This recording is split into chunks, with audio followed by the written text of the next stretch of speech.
एक एग्जांपल लेते हैं स्टूडेंट्स।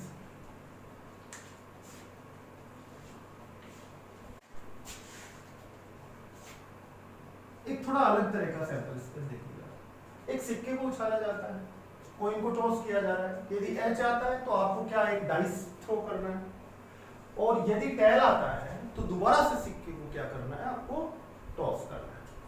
तो इस तरह का सैंपल स्पेस जो बनेगा वो कैसे आएगा?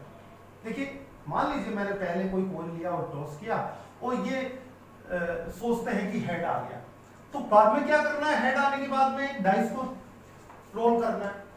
तो हेड के बाद में डाइस पे क्या क्या आ सकता है? 1 आ सकता है, हेड के बाद में 2 आ सकता है, हेड के बाद में 3 आ सकता है, हेड 4, हेड 5, हेड 6, ये रिजल्ट्स आपके आ सकते हैं। मान लीजिए फर्स्ट टाइम में हेड नहीं आता है, दूसरी संभावना जो है कि टेल आता है। अगर टेल आता है तो टेल के बाद में फिर हेड आ सकता है, और टेल के बाद में फिर टेल भी आ सकता है। तो ये डिस्ट्रीब्यूशन जो है इसको थोड़ा समझने का प्रयास करें। ये आपका कॉइन है, कॉइन को आपने टॉस किया तो आपका हेड आएगा या फिर टेल आएगा, दो ही पॉसिबिलिटीज है। अगर हेड आता है तो आपको आगे में क्या करना है? आपको आगे में एक रोल करना है डाइस को, जिसकी 6 पॉसिबिलिटीज है। 1 भी आ सकता है, 2 भी, 3 भी, 4 भी, 5 भी और 6 भी। और अगर टेल आता है तो आपको दोबारा कॉइन टॉस करना है, जैसा कि क्वेश्चन में पूछा जा रहा है आपसे, तो हेड या फिर टेल आ सकता है। अब देखिए, प्रोबेबिलिटी डिस्ट्रीब्यूशन जो होता है वो किस तरह से होता है। प्रोबेबिलिटी डिस्ट्रीब्यूशन, आपने कॉइन की को टॉस किया तो हाफ हाफ प्रोबेबिलिटी दोनों जगह बढ़ गई। 1/2 यहाँ प्रोबेबिलिटी दी गई, 1/2 यहाँ।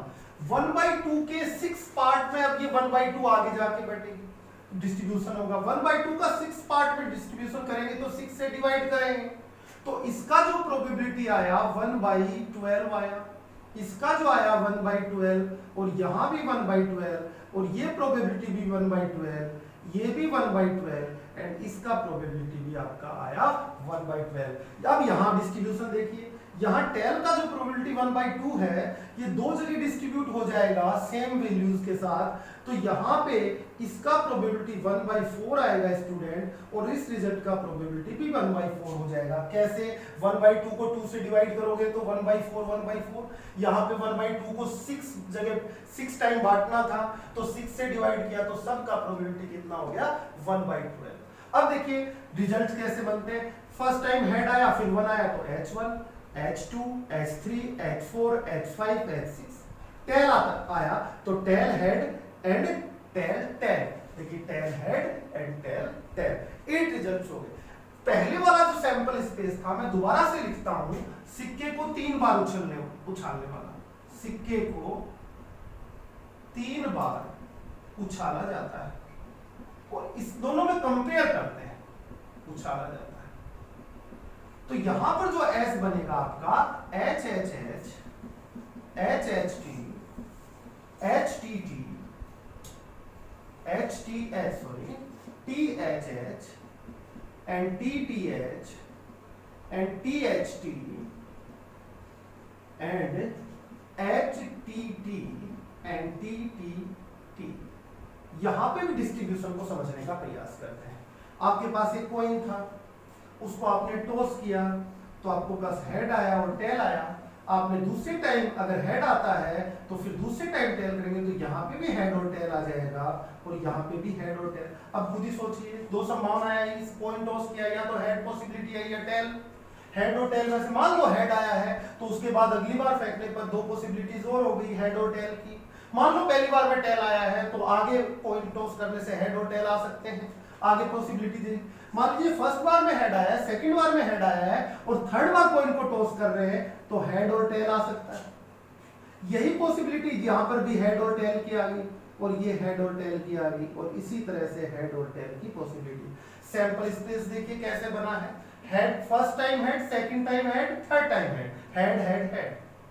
First time head, second time head, third time tail, head head tell.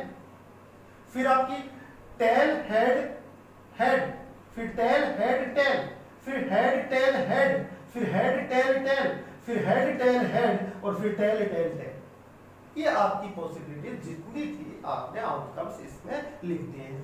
Probability देखिए डिस्ट्रीब्यूशन किस टाइप से हुआ है आपका, 1/2 प्रोबेबिलिटी यहाँ पर है बच्चों और 1/2 प्रोबेबिलिटी यहाँ पर है।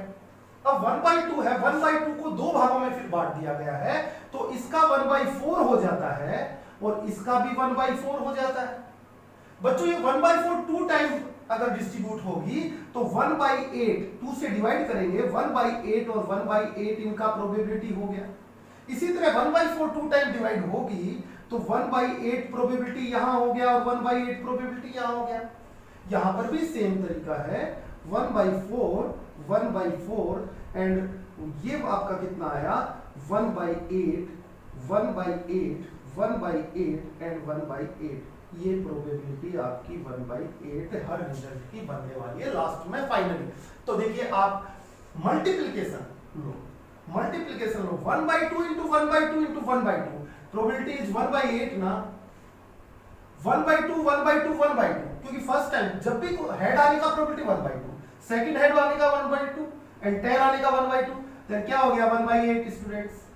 इसी तरह से सबकी प्रोबेबिलिटी कितनी हो गई 1/8। अब इस प्रोबेबिलिटी डिस्ट्रीब्यूशन को यहां पर बात करते हैं। बताइए एक कॉइन को जब टॉस किया जाता है तो हेड आने का प्रोबेबिलिटी 1/2 और टेल आने का प्रोबेबिलिटी 1/2, लेकिन जब आप एक डाइस में थ्रो करते डाइस को रोल करते हैं तो 1 आने का प्रोबेबिलिटी कितना है 1/2 और 1/6 और 2 आने का प्रोबेबिलिटी 1/6, तो ये 1/6 आती है। तो इसका प्रोबेबिलिटी देखिए 1/2 मल्टीप्लाई बाय 1 आने का, ये किस पे आया है डाइस पर आया है, तो 1/6, तो प्रोबेबिलिटी जो आपका हो गया वो 1/12 हो गया टोटल प्रोबेबिलिटी। तो इस रिजल्ट का प्रोबेबिलिटी 1/12, इस रिजल्ट का आप जान गए 1/12 ही होगा, 1/2 into 1/6, इसका प्रोबेबिलिटी 1/12। और ये किससे आया है मल्टीप्लिकेशन लो, जो 11th क्लास में आपको अच्छे से सिखाया गया है। इसी तरह सबका 1/12, इसका भी 1/12 1/12 1/12। देखिए इसका 1/4 हो जाएगा, कैसे होगा 1/2 into 1/2 equal to 1/4, इसका 1/2 इसका 1/2, तो कितना हो गया मल्टीप्लिकेशन लो से 1/4। यहां पर इस सैंपल स्पेस में और इस सैंपल स्पेस में दोनों में फर्क है स्टूडेंट्स। इस सैंपल स्पेस में जितने रिजल्ट्स हैं सबका प्रोबेबिलिटी 1/8 है, 1/8 है सबका। बट यहां पर देखिएगा प्रोबेबिलिटी जो है इन रिजल्ट 6 रिजल्ट्स की 1/12 है और 2 रिजल्ट्स की 1/4 है। अब प्रोबेबिलिटी निकालने के लिए आपकी क्लासिकल जो मेथड है वो यहां पर फेल हो जाता है, इसलिए हमें और चीजों की आवश्यकता पड़ती है। आप देखते हैं क्लासिकल मेथड क्या कहता है प्रोबेबिलिटी निकालने के लिए favourable result upon total result, यही कहा जाता है, यही सीखा है छोटी क्लासेस में। यहां पर आके वो बिल्कुल फेल हो जाएगा, यहां पर उसको अप्लाई कर देंगे तो फिर वो गलत हो जाएगा।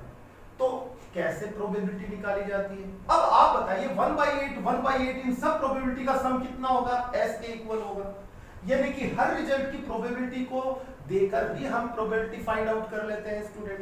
तो इसमें एक नई थ्योरी आपकी दी जाएगी और वो किस तरह से दी जाएगी इसको ध्यान से समझिएगा। इसकी जो इसमें एक घटना लेता हूं मैं, एक इवेंट लेता हूं और इसको इस इवेंट को मैंने लिया कि कम से कम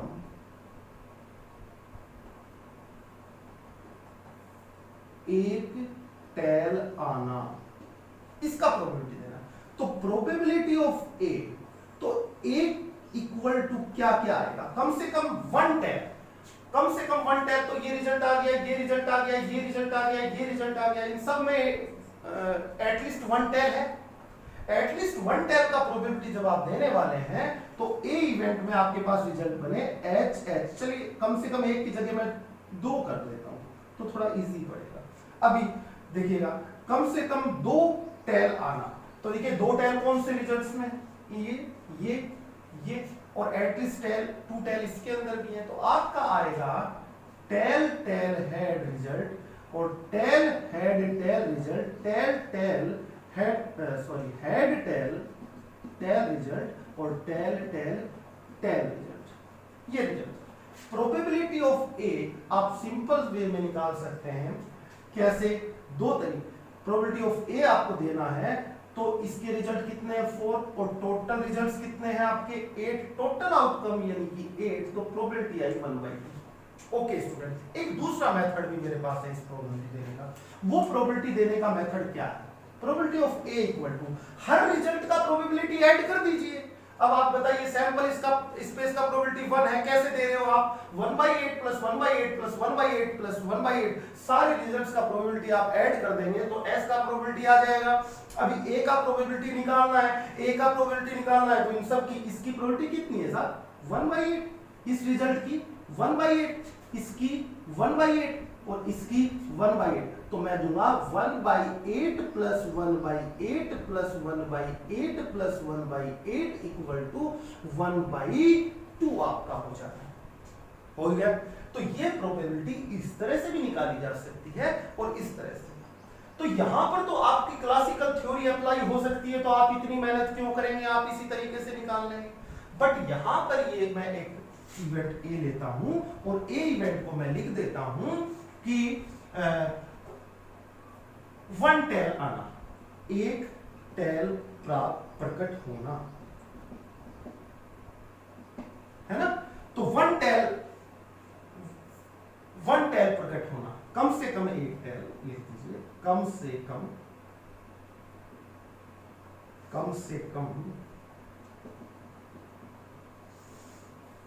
एक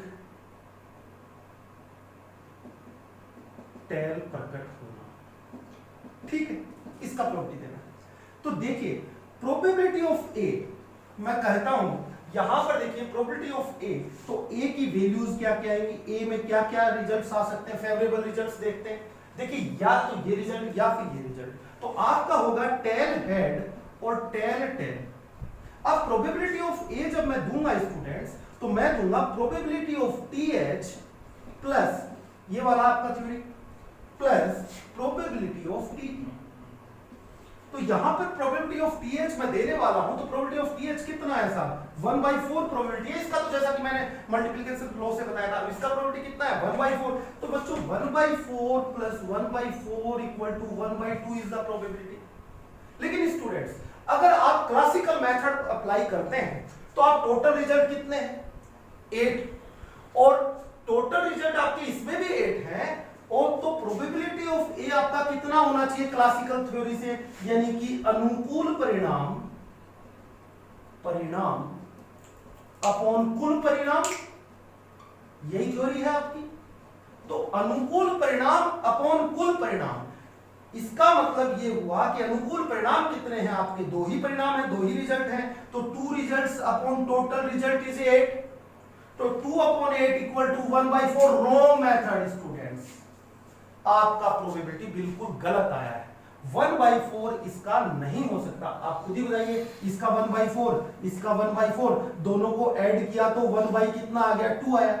लेकिन बच्चों 2 अपॉन टोटल रिजल्ट 8, तो उससे निकालेंगे तो 2/8 इक्वल टू कितना आया 1/4 आया। तो ये प्रोबेबिलिटी रॉन्ग है स्टूडेंट, तो क्लासिकल मेथड यहां आके फेल हो गया।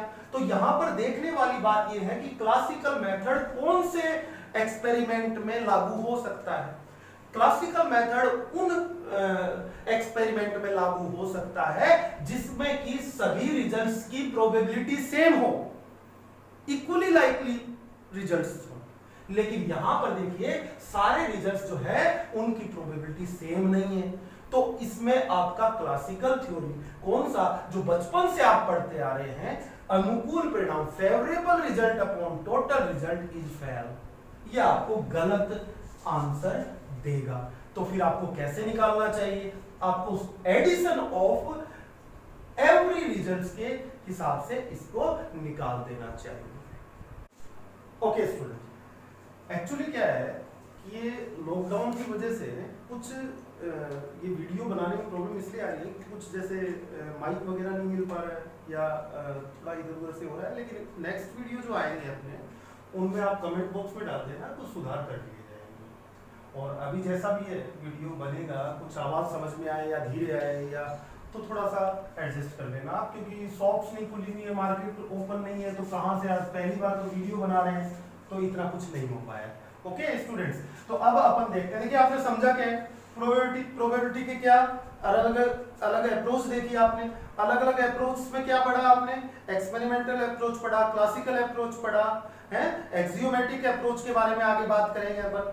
अब एक्सपेरिमेंटल अप्रोच के अंदर आपने एक्सपेरिमेंट को समझा, एक्सपेरिमेंट को समझा तो आपने कहा कि भाई रैंडम एक्सपेरिमेंट क्या होता है, तो मैंने आपको बताया कि रैंडम एक्सपेरिमेंट क्या होता है। रैंडम एक्सपेरिमेंट वो एक्सपेरिमेंट है जिसके क्या है कि 2 और मोर आउटकम्स हो, और कौन सा आउटकम आएगा इस बात की पहले से जानकारी नहीं हो, ठीक है। उसके बाद क्या, जितने भी आउटकम्स बन रहे हैं उनको अगर एक सेट बना दिया जाए तो उसको क्या बोलेंगे अपन, सैंपल स्पेस बोलेंगे। आपने सैंपल स्पेस देखा, सैंपल स्पेस पे आपने बहुत सारे एग्जांपल्स देखे, और एग्जांपल्स में ये देखा कि सैंपल स्पेस के जो आपके रिजल्ट्स हैं, जो आपको रिजल्ट मिल रहे हैं, उनकी प्रोबेबिलिटी सेम भी हो सकती है, इक्वल भी हो सकती है सबकी, और इक्वल नहीं भी हो सकती।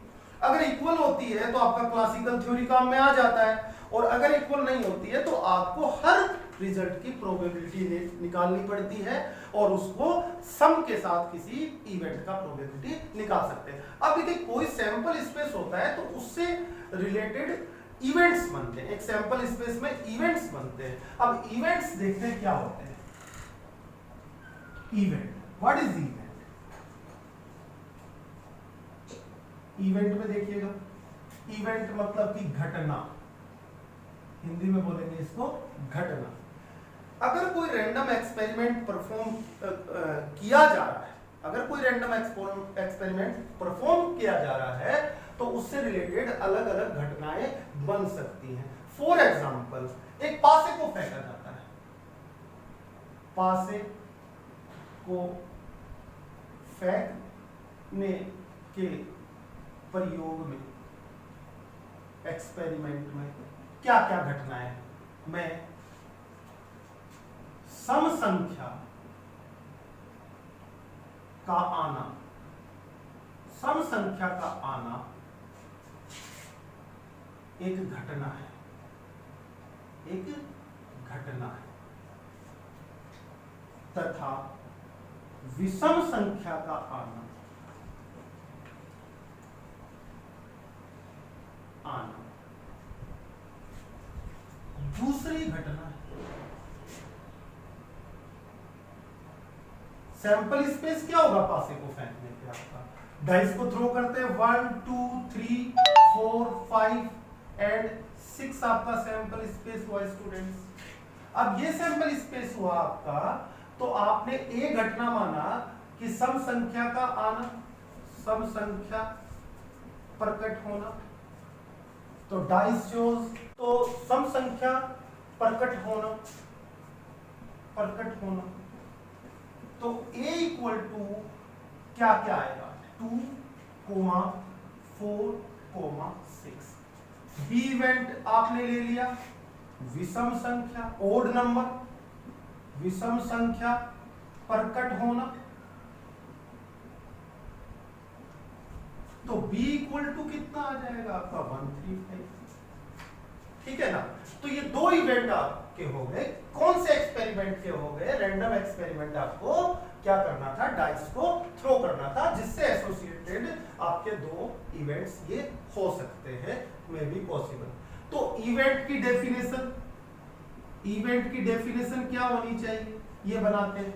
अब देखिए, जो आपका ए इवेंट है वो भी सैंपल स्पेस का सबसेट है, और बी इवेंट जो है वो भी सैंपल स्पेस का सबसेट है। तो ये बात तो बिल्कुल ठीक तरह से दिखाई दे रही है कि जो भी इवेंट लोगे, इवेंट कब बनेगा, जब आप कोई प्रयोग करेंगे, एक्सपेरिमेंट करेंगे, तो एक्सपेरिमेंट में से इवेंट निकलेगा, तो सैंपल स्पेस पापा होगा और इवेंट्स उसके बच्चे होंगे, तो सैंपल स्पेस सुपरसेट होगा और इवेंट्स उसके सबसेट होंगे।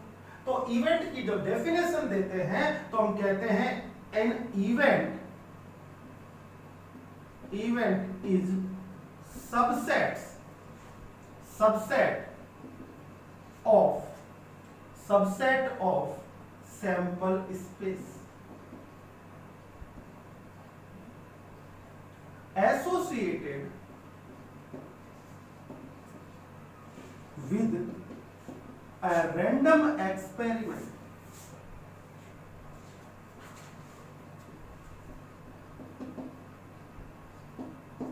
तो यहां से मैं कहूं कि घटना प्रतिदर्श समष्टि का उपसमुच्चय होती है, प्रतिदर्श समष्टि का उपसमुच्चय होती है,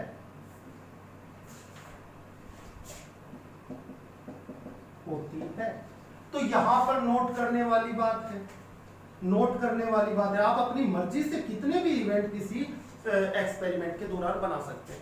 अब अगर मैं ये कहता हूं कि घटना प्रतिदर्श समष्टि का उपसमुच्चय है, तो प्रतिदर्श समष्टि के जितने उपसमुच्चय बन सकते हैं उतने इवेंट घटित हो सकते हैं। तो किसी यादृच्छिक रैंडम एक्सपेरिमेंट में यदि किसी sample space, number of sample space equal to n हो, तब उससे संबंधित घटनाओं की संख्या 2n होती है। क्यों होती है 2n? 2n इसलिए होती है कि कितने इवेंट हो सकते हैं, जितने की उपसमुच्चय बनेंगे सैंपल स्पेस के। अगर इसमें n एलिमेंट है तो इसके कितने उपसमुच्चय बनेंगे, आप फर्स्ट चैप्टर 11th क्लास के सेट थ्योरी में पढ़ के आए हैं, 2n। तो 2n अलग अलग घटनाएं बन सकती हैं। इसी में कोई घटना C ले लूं, 2 से बड़ा अंक प्राप्त होना, तो ये भी एक घटना हो गई। C इक्वल टू 2 से बड़ा क्या क्या हो सकता है, 3 4 5 6, 3 4 5 6। एक घटना ले लूं, D घटना ले लूं, और D घटना को मैंने बोल दिया कि 2 से छोटा अंक प्रकट होना। तो 2 से छोटा अंक क्या क्या प्रकट हो सकता है बता दीजिए आप, 1 हो सकता है बस। तो ये आपका क्या हो गया, अलग अलग इवेंट किसी घटना से संबंधित। अब घटनाओं के प्रकारों के बारे में, जैसे कि प्रारंभिक घटनाएं, एलिमेंट्री इवेंट्स क्या होते हैं, ये अपन आगे पढ़ेंगे।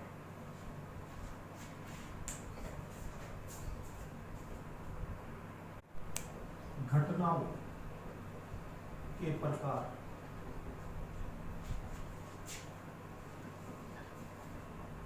Types of events. First, elementary event, प्रारंभिक इवेंट्स, प्रारंभिक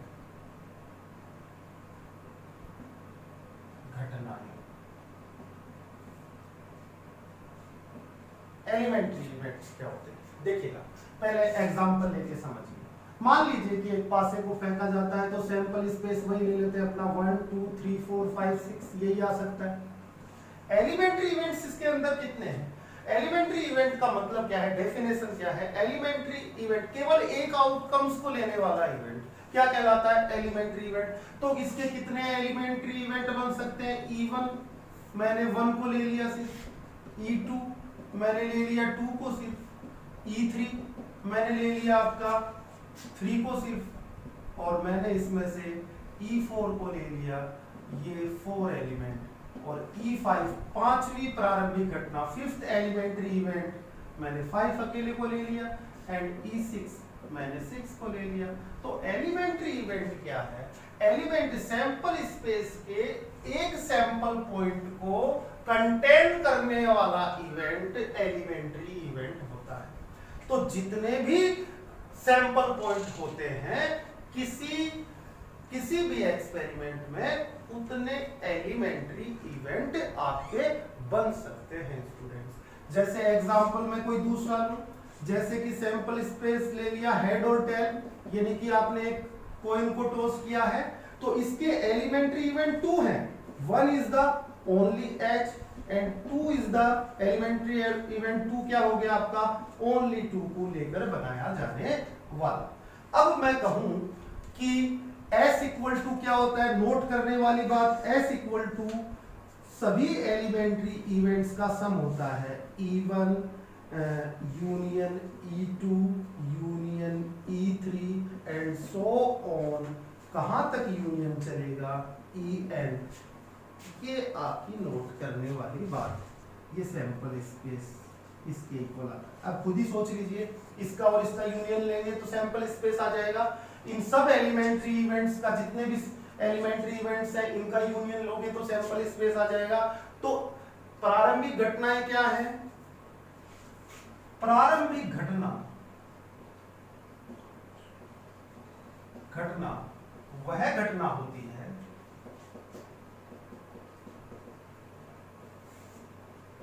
जो केवल प्रतिदर्श समष्टि के